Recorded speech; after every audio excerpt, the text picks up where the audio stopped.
Assalomu alaykum, hurmatli aka-ukalar, opa-singillar. Bugungi berayotgan video ma'lumotim Daniya haqida bo'ladi. Daniyaga men qanday keldim, qachon keldim, nima ishga keldim, qaysi firma orqali keldim, nima ish qilaman va oyligim qancha va Daniyaga qanday kelsa bo'ladi. Shular haqida gapirib o'taman. Videoni oxirigacha ko'rsalaringiz agar kerakli ma'lumot bo'ladi deb o'ylayman. Video boshlamasdan oldin nima qilishni o'zingiz bilasizlar, buni qaytarib o'tirmayman. Xo'p, bo'lmasa videoni boshlaymiz. Men o'zim Samarqand viloyatidanman. Samarqanddan kelganman. Aslida o'zi kelish qanaqa kelganman men bu yerga, Daniyaga men o'tgan yil ham kelib ishlab ketganman. 3 oy. Iyulga kelganman va sentyabrni 24-chislagacha ishlab ketganman Daniyaga. O'tgan yili yaxshi ishlab ketganman. Men chaqirgan odamlar ham kelib yaxshi ishlab ketishgan. Keyin bu yil ham xullas yana odamlar kelishi mumkin bo'ladi. Xullas men qanday keldim bu yerga? Men o'zi aslida bu yerga kelishim Yevropadan bo'ldi. Ya'ni menga hech qanaqa firma yordam bergani yo'q. Bilasizlar, men oldindan video qo'yib kelganman internetga, ya'ni YouTube tarmog'iga. Shu YouTube tarmog'iga meni samarqandlik akalarimiz ko'rib qolishgan va bir kun telefon qilib, "Akmal, shu oldimizga ish bor, xohlasang kel" deyishgan. Ma'qul bo'lgan, men ham kelganman, ishlaganman. Keyin ishimiz yaxshi davom etgan. Xullas, u akalarimiz hozir bu yerga bu safar kelmadilar. Hammalari o'zi nima desam, boshqa yo'nalishga ketganlar. Boshqa, misol uchun kimdir furaga, kimdir bo'yab va shunga o'xshagan boshqa yo'nalishga ketgan. Bu yil o'tgan yil ishlaganlardan bir kishi kelgan va men kelganman. Qanday kelganman? Men o'zi aslida Polshada edim. Bu yerga kelishim uchun prosta tak o'tgan safar avtobus bilan keldim. Bu safar o'zim mashina olgan edim. Mashina bilan shu 1500 kilometrga keldim, 1500 kilometrga. Birorta firma orqali bilsangiz, menga hech qanaqa firma yordam bermagan. Ya'ni hozir bilasizlar, ko'ryapsizlar, O'zbekistonga juda ham rivojlanib ketdi. Ya'ni Daniyaga jo'natamiz, Gollandiyaga jo'natamiz va shunga o'xshagan boshqa yaxshi davlatlarni aytib, sizlarga misol uchun chiroyli ma'lumotlarni berib, yo'q narsalarni aytib, odamlarni aldab, 12 million, 10 million, 15 million, $1000, $1,500 narxlarni qo'yib, o'sha aldab odamlardan pulni olib, lekin ishini bajara olmasdan yurganlar juda ko'p va buni ko'zim bilan ham ko'rganman, eshitganman ham, telefon qilib menga aytishgan. Shuning uchun bunaqa firmalarga ishonmaslik kerak. Ya'ni kimdir sizni Daniyaga jo'nataman desa, kimdir Gollandiyaga, Belgiyaga, keyin nima deyana, Belgiya, Gollandiya, Germaniyaga, misol uchun Daniyani o'ziga va shunga o'xshagan Shvetsiya, Norvegiya, shunga o'xshagan davlatlarga sizga jo'nataman dedimi, sizga $1000, $1,500 jo'nataman, til kerak emas, hech narsa kerak emas dedimi, demak bilingki, sizni qulog'ingizga yaxshi xitoyskiy lag'mondan osyapti bu odam. Shuning uchun bunaqa yaxshi gaplarga, reklamalarga, internetdagi narsalarga ishonmangizlar. Qayga nima qilmoqchi bo'lsangiz ham tekshirilgan odamlar bilan, tekshirilgan kishilar bilan, oldin nima qilgan bular, ya'ni birorta odam jo'natganmi yoki birorta odamga hujjat tayyorlab berganmi, shular haqida tekshirib, yaxshilab ma'lumotni olgandan keyin, ancha kuzatgandan keyingina ishonch hosil qilib, keyin harakat qilsa bo'ladi. Shuning uchun bekordan bekor pullaringizni aldanib qolib, kedat bo'lib, keyin sarson bo'lib yurmangizlar. Xo'p, ikkinchi, bu yerga men aytishlaringiz mumkin, endi ko'pchilik biladi, lekin bilmaganlar uchun aytib o'taman. Yevropaga qanday keling deganlarga, Yevropaga men Rossiyaga ishlab yurgan paytimda priglasheniya olganman, sotib olganman priglasheniya. O'sha paytda yana qaytaraman, men o'zim boshida aldanganman. Bitta priglasheniya menga 2200 yevroga tushgan.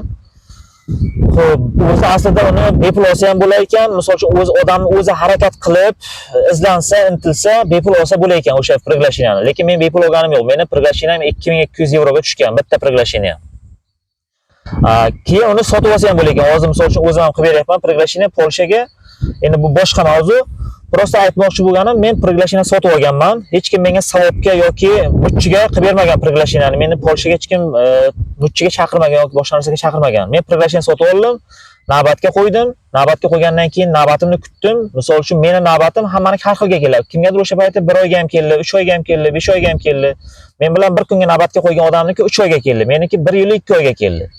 Men 1 yil umrimni Rossiyaga o'tkazdim, Rossiyaga ishladim, Rossiyadan keyin deport bo'ldim, navbatim kelmadi. Rossiyadan deport bo'lgan paytda Rossiyadan primoy Turkiyaga o'tib ketdim va Turkiyada ham ishladim. Turkiyaga borib 2 oy ishlagan paytimda sразу meni elektron pochtani ko'rsam agar, o'sha navbatim kelganini elektron pochtamga kelgan ekan, navbatingiz kelgan, mana shu chistov kuni keling degan ekan. Men elektron pochtamga qaramaganman. O'sha 2 kun qolganga ko'rdim va o'sha kunni o'ziga bilet olib, ertasi kuni uchib kelganman. Sirazi o'sha yerdan uyga sirazi borib, uydan sirazi Toshkentga kelib, sug'urtamni qilib, sug'urta o'sha paytda $140 edi, hozir arzon bo'lgan $100 ga qilsa bo'ladi sug'urtani. Zohidjonga shu elchixonaning yonida 100 metr atrofida turadi, apix sug'urtasi.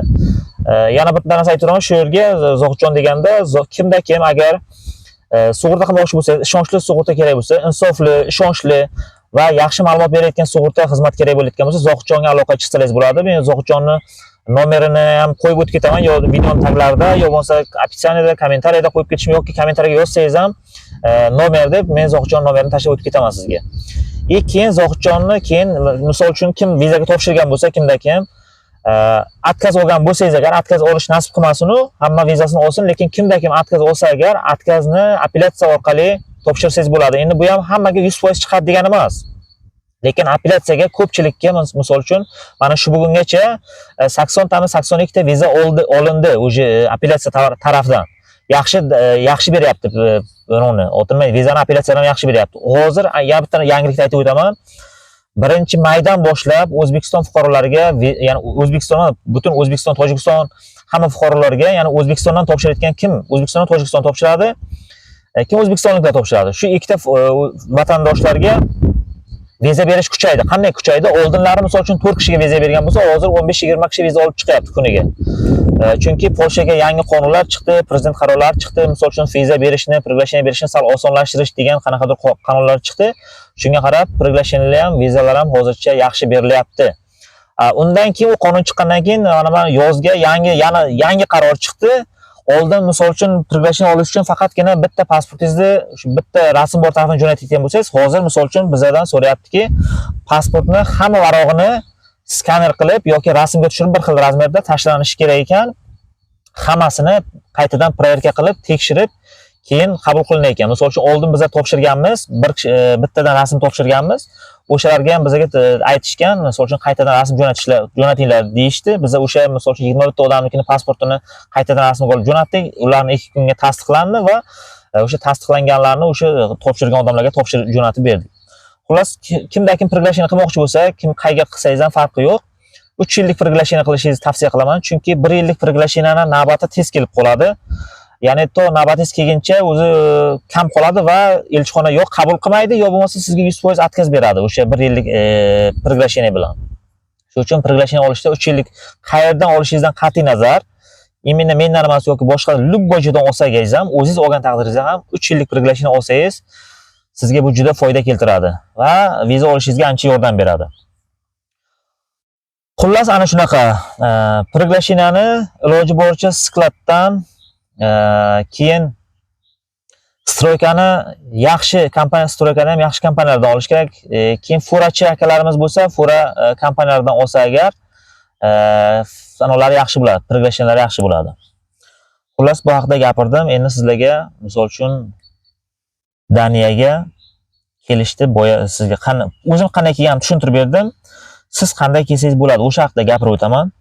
Daniyaga kelish uchun 18 yoshdan 18 yoshdan 29 yoshgacha yoshlar harakat qilsa bo'ladi. Uni ham inglizchani bilganlar harakat qilsa bo'ladi. O'qish tarafdan, o'qishga o'qiyotganlar bo'lsa yoki o'qishni bitirganlar bo'lsa, o'sha kishilar harakat qilsa bo'ladi. Bunga lekin men o'zim bilmayman, lekin bu yerga kelganlarni men ko'rdim, eshitdim.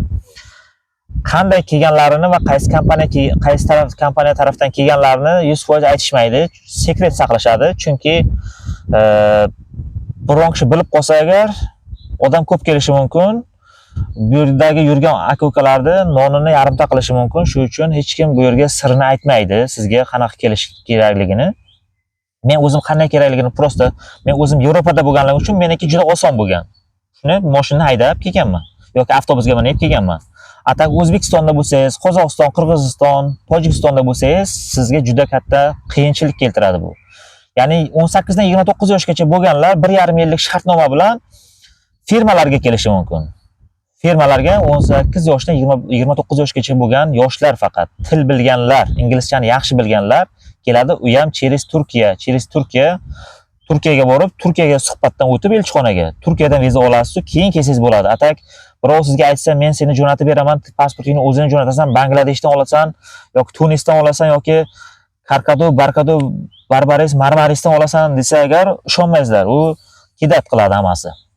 Ikkinchi usuli Yevropani любой davlatiga bo'lsangiz yoki любой davlatiga kelsangiz, siz Bolgariyaga kelasizmi, Litvaga kelasizmi, Latviyaga kelasizmi, Polshaga kelasizmi, farqi yo'q. любой joyga kelsangiz, agar Daniyaga sizni birorta tanishingiz bo'lsa yoki birorta ish topsangiz agar o'sha yerdan primoy kelsangiz bo'ladi.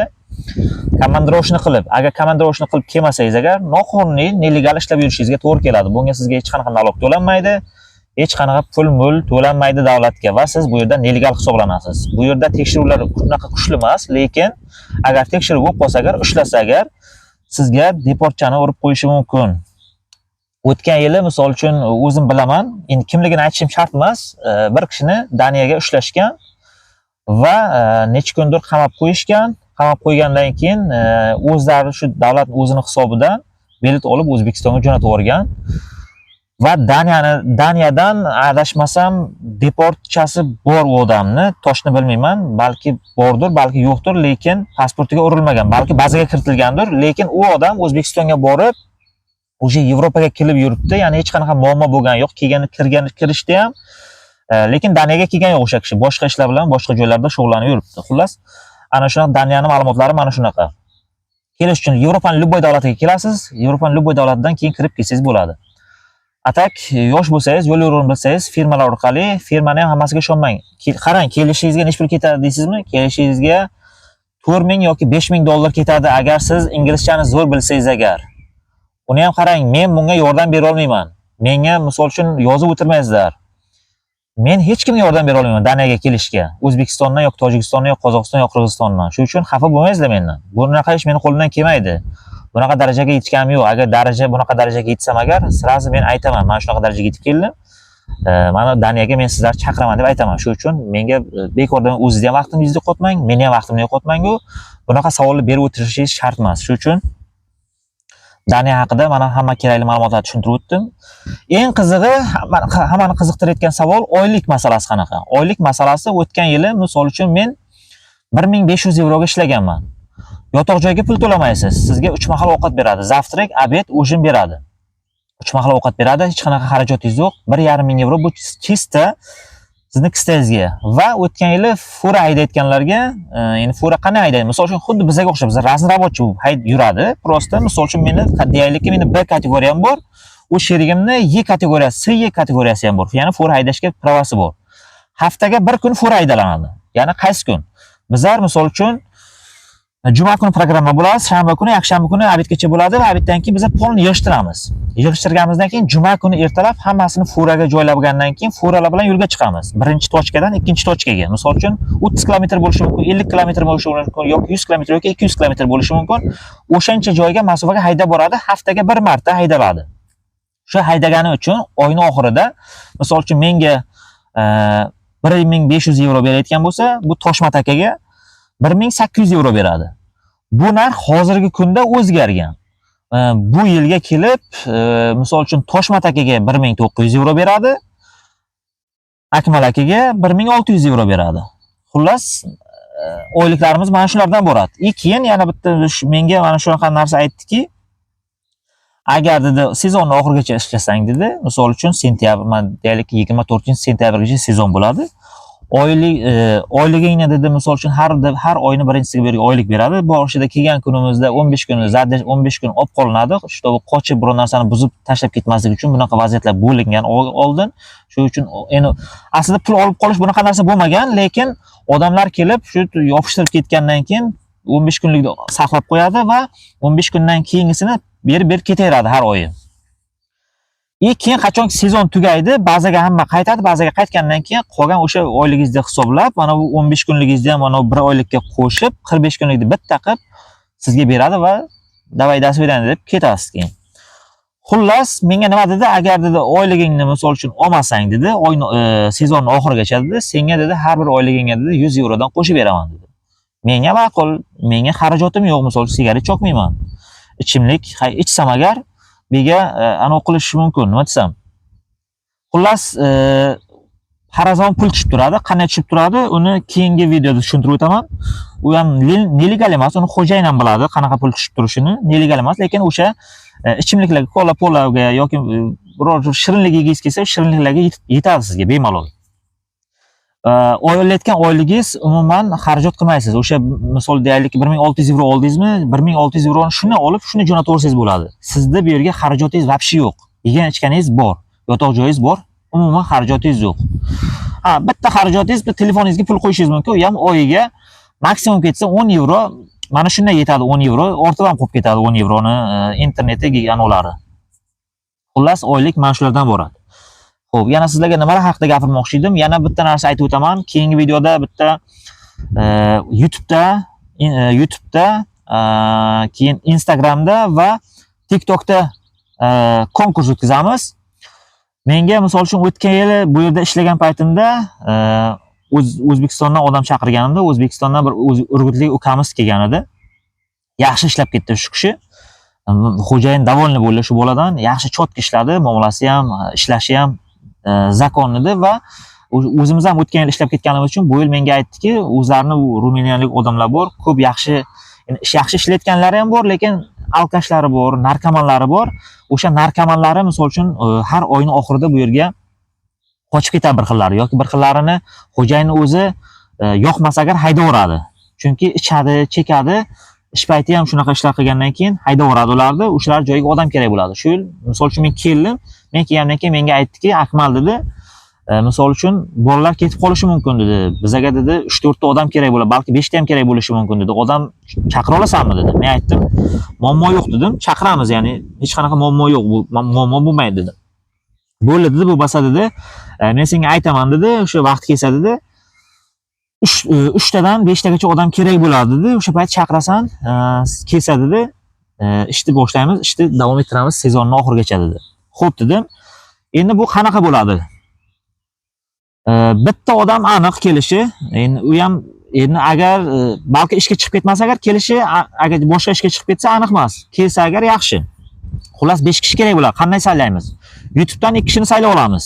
Misol uchun bundan keyingi bitta video chiqaraman, ma'lumot beraman. Qanaqa bo'ladi? Kommentariyaga sharti bor. Sizdan men komissiyonni pul olmayman, qarang, e'tibor bering. Misol uchun hozir ishga suv ketgan bo'lishingiz, qanaqa konkurs oddiy chaqirsang bo'lmaydimi? Unaqa bunaqa. Men sizdan pul olmayman. Komissiyonni olmayman. Xo'jayindan ham komissiyonni olmayman men. Sizdan pul talab qilinmaydi. Hech qanaqa xarajat, pul to'lamaysiz. Faqatgina nima sizdan qilayotgan ishingiz nima? Videoga bitta like bosasiz, obuna bo'lasiz, kommentariyaga birorta so'z yozasiz. Kim ko'p kommentariy yozgan bo'lsa, imkoniyat shuncha ko'p bo'ladi. Qanday ko'p bo'ladi? Chunki u yerda random orqali tanlangandan keyin kim aktiv ko'p bo'lgan bo'lsa, o'sha aktiv odamni saylab oladi. Keyin o'sha videoni gruppalarga podelitsa qilib qo'yasiz. Kim ko'p podelitsa qilgan bo'lsa, kim ko'p kommentariy yozgan bo'lsa, like bosgan bo'lsa, podpisatsiya qilgan bo'lsa agar o'sha saylab olamiz. YouTube'dan 2 kishini saylaymiz, Instagramdan 1 kishini saylaymiz, TikTokdan 2 kishini saylaymiz. Obshi 5 kishi. Shunday qilib, mana keyingi videodan uje mana shu konkursni boshlaymiz. Kim xohlasa agar keyin yutganlarni mana shu Daniyaga ishga chaqiraman. 1600 eurodan oylik oladi. Misol uchun kimni oddiy menga o'xshab razn rabochiy ishlasa 1600 euro oylik oladi. Yoki agar xo'jayin Y kategoriyasi bo'lsa, fura haydaysan desa agar, fura haydasangiz, fura haydayotganlarga 1900 euro pul beradi. Ana shunaqa. Yegan ichganingiz hammasi shu yerdan maza qilib aylanasiz. Haftaga 2 kun og'irish bo'ladi, chunki biz bularni buzamiz va 1 kun buzamiz. Juda qiyin ish bo'ladi bir kunda va qaytarib taxlaymiz. Taxlashimizga yana qiyin bo'ladi, chunki ko'tar bor, toshsi bor. Bilasizlar, attraksion polni temir taqadan iboratligi uchun hammasi og'ir. Bir xil payt kranlar yordam beradi, bir xil payt yordam bermaydi. Shuning uchun o'zimiz ko'tarishimizga to'g'ri keladi. Shuning uchun mana shunaqa bo'ladi xullas. Shartlari. Sizdan hech qanaqa pul talab qilinmaydi. Faqat bitta podpiska, like bosasiz, kommentariy yozasiz, podelitsa qilib qo'yasiz do'stlaringizga. Bo'ldi, boshqa narsa kerak emas. Xullas, ana shunaqa ma'lumotlar. Bu videoda yana kerakli ma'lumotlar beraman. Konkursni ham bu videodan boshlaymiz. Video yoqqan bo'lsa bitta like bosamiz, kommentariy yozamiz. Savollarni kommentariyaga yozing. O'zimni nomerlarimni ham kommentariyaga yoki videoni ustiga ham qo'yib ketish mumkin. Yana bitta narsa, oxirgi bu reklama. Kimga приглашение kerak bo'lsa, bemalol menga aloqa qilsangiz bo'ladi. Faqat 3 yillik приглашение qilib bera olaman. Faqat Polsha davlatidan Gdynia, Gdansk, Bigdish va Zelonagora degan shaharlardan приглашение qilib bera olaman. 3 yillik приглашение bo'ladi. Приглашение chiqish muddati hozir bu topshirayotgan приглашениyalarimiz 3 oydan 5 oygacha bo'ladi. O'zi sraz topshirgandan keyin 1 haftani ichiga topshirganligini haqida, ya'ni uni o'tganligi, qabul qilinligi haqida fayl beradi. Faylni tashlab beraman kimga kerak bo'lsa. Xullas, ana shunaqa ma'lumotlar. Приглашение kerak bo'lsa menga aloqa chiqsangiz bo'ladi. Nomerni tashlab qo'yaman kommentariyaga yoki описаниеda, yo bo'lmasa ekranlarga, mana shu past qismlarga yoki tepa qismlarga qo'yib qo'yaman. Kimga kerak bo'lsa aloqa chiqsangiz bo'ladi. Xullas, kelasi videogacha ko'rishguncha xayr. Kelasi video ham shu 1-2 kun ichiga chiqaraman, kerakli ma'lumotlar chiqaraman. Videoga like bosib, kommentariya bosib, podilsa qilamiz. Hammaga rahmat. Salomat bo'lasizlar.